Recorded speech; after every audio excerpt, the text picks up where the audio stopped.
Hello everyone.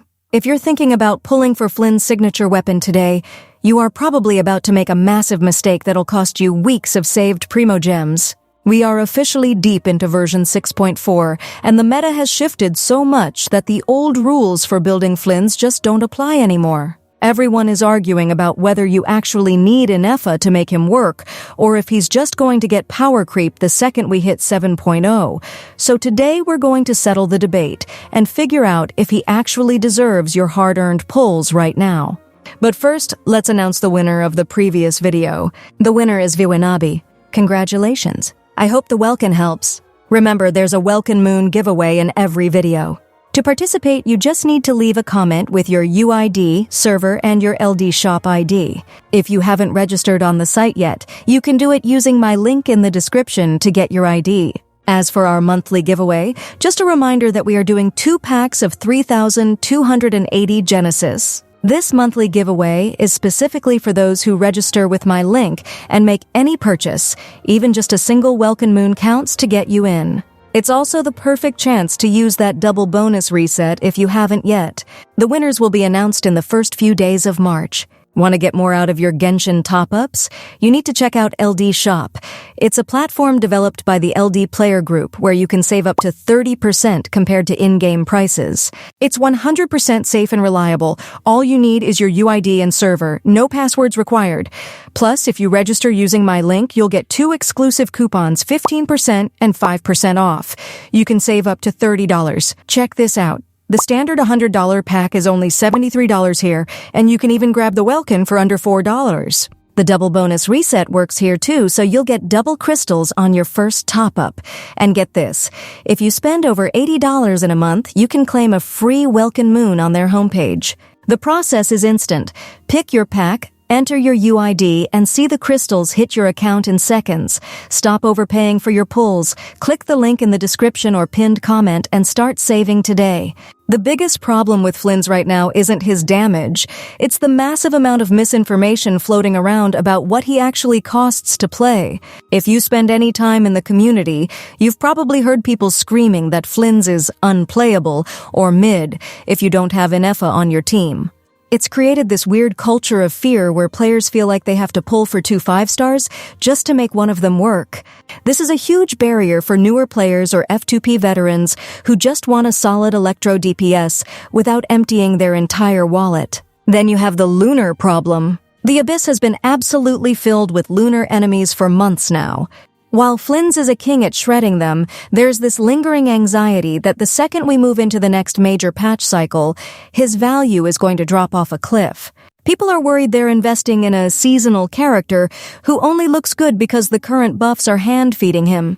You're standing there with 160 wishes, looking at Flynn's banner and wondering, am I buying a Ferrari or am I buying a car that only runs when the sun is out? Let's look at the reality of his power level, because I've been testing this guy relentlessly. First off, let's kill the biggest myth. No, you do not need Ineffa. I've been clearing the last few Abyss cycles using his basic free-to-play team. Even without the premium robot lady, Flins feels incredibly strong. A big reason for this is something that happened recently that a lot of people overlooked, the Hexerai buffs. Because Sucrose and Fischl got a massive upscale, Flynn's free-to-play team naturally got dragged up with them. When your supports get stronger, your main DPS looks like a god, and that is exactly what's happening here. Now, if you do want that nuclear experience, the kind where enemies just delete themselves before you even finish your rotation, then yes, the premium team is where it's at. He is undeniably one of the best DPS units in the entire game when fully invested. I'd argue Zabai is maybe a tiny bit better in the current 6.4 landscape, but Flins is right there nipping at his heels. He is the definitive best electro DPS we have. Characters like Clorinda and Varessa are still great, don't get me wrong. They can clear content just fine. But Flins is on a different level of comfort and raw output. But what if you don't have Ineffa and you still want that premium feel? This is where Flins C1 comes into play, and honestly, it's one of the most broken early constellations I've seen in a long time. Usually in this game, you expect to need C2 to really see a massive shift in how a character functions. But Flynn's C1 is so cracked that it literally compensates for not having Ineffa. Think about how rare that is. If you look at Skirk, her C1 doesn't replace her best supports.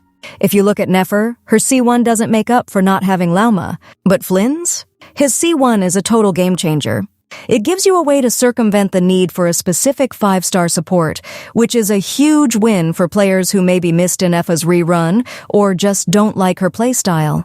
Let's talk about the feel of playing him, though, because it's not all sunshine and purple numbers. If you run the F2P team with Sucrose and Fischl, you are going to notice a distinct lack of safety. It's a glass cannon build. You're doing a ton of damage, but you have 0 sustain. One wrong move, one mistimed dodge against a lunar beast, and your Flins is staring at the retry screen. My simple fix for this has always been swapping Sucrose out for Zelonen. You lose a bit of that peak damage that Sucrose provides, but you actually get to stay alive. In my experience, that damage loss has never been the thing that stopped me from getting 36 stars in the Abyss. It's a trade-off, but it's one that makes the character much more comfy for the average player who isn't a dodging god. And for the love of everything, let's talk about his weapon.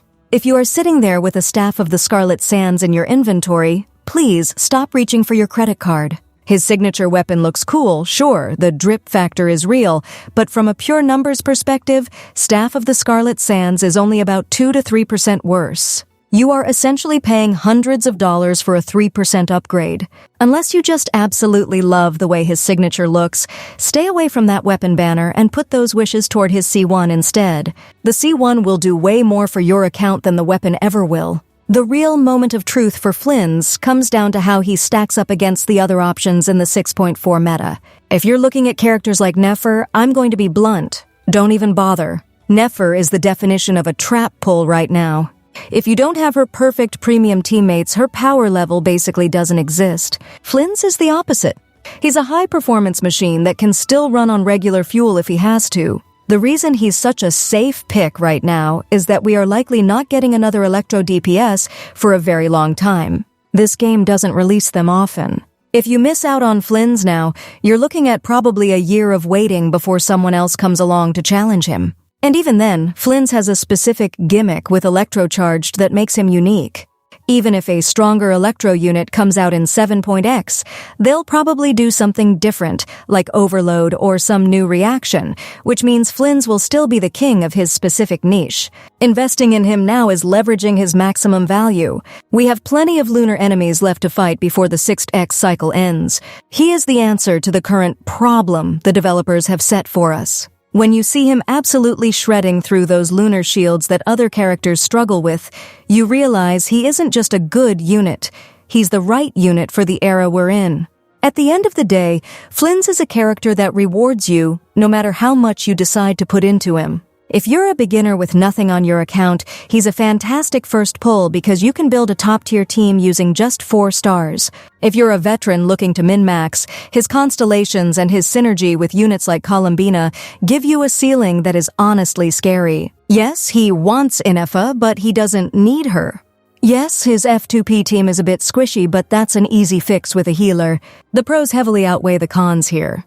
You're getting the best Electro DPS in the game, a character with a 10 out of 10 design, and someone who is going to remain relevant well into the next year of content. If you already have a highly invested Chlorinde or Varessa and you're happy with them, you can skip him. But if you want the definitive Electro experience, or if you've been struggling with the recent Abyss cycles, Flins is the best investment you can make in 6.4. He's powerful, he's accessible, and he's a hell of a lot of fun to play. What do you guys think? Let me know your thoughts in the comments below. If you found this helpful, make sure to subscribe for more. Also, don't forget to leave your UID, server, and LD shop ID to enter the giveaway. Anyway, thanks for watching, and I'll see you in the next one.